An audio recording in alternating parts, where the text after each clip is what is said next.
Good morning. একদম সকালবেলা সবাই হাত মুখ ধুয়ে একদম চলে এসেছে।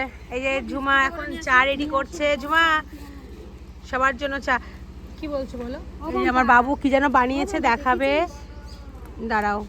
ওয়াও, এই যে বজরংবলী হনুমানজির ছবি আঁকিয়েছে। কেমন হয়েছে বলো বাবা? খুব সুন্দর হয়েছে। শুধু এটা নয়, আরো আছে, দেখাও, আরো একটু দেখাও। ওই যে নেতাজি সুভাষচন্দ্র বসু আঁকিয়েছে, যেটা দেখাও। এই দেখো, নেতাজি সুভাষচন্দ্র বসু আঁকিয়েছে, খুব সুন্দর।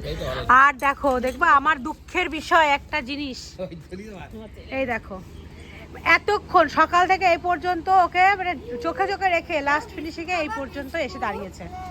মানে কখন থেকে যে বলবো, কি বলবো,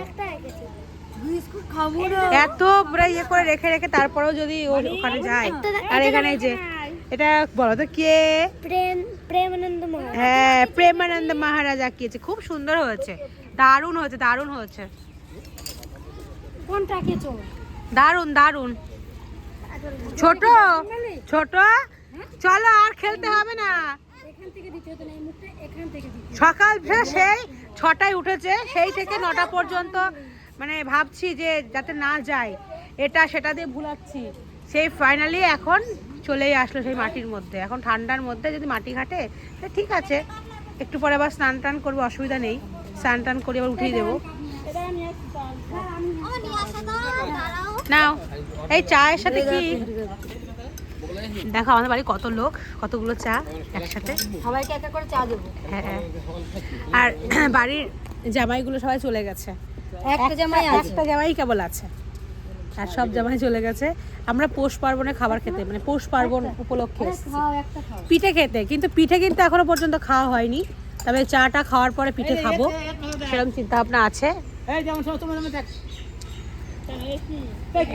নিয়ে পালালো, দেখি একটু থাকে নাকি। এত দুষ্টু, সকালবেলা উঠে এসে যদি মাটি ঘাটে কিরম বিরক্তি লাগে শীতের মধ্যে। গাত পা নোংরা হয়ে যাবে। ও গুনছে কার কার হয়েছে, কি কম পড়েছে চায়ে? ঠিক আছে এবার। আর ওই যে আর একজন এখানে বসে রয়েছে, আসবে একটু পরে এখানে। এই শীতের সময় এই যে একটু গরম গরম চা কি ভালো লাগে না?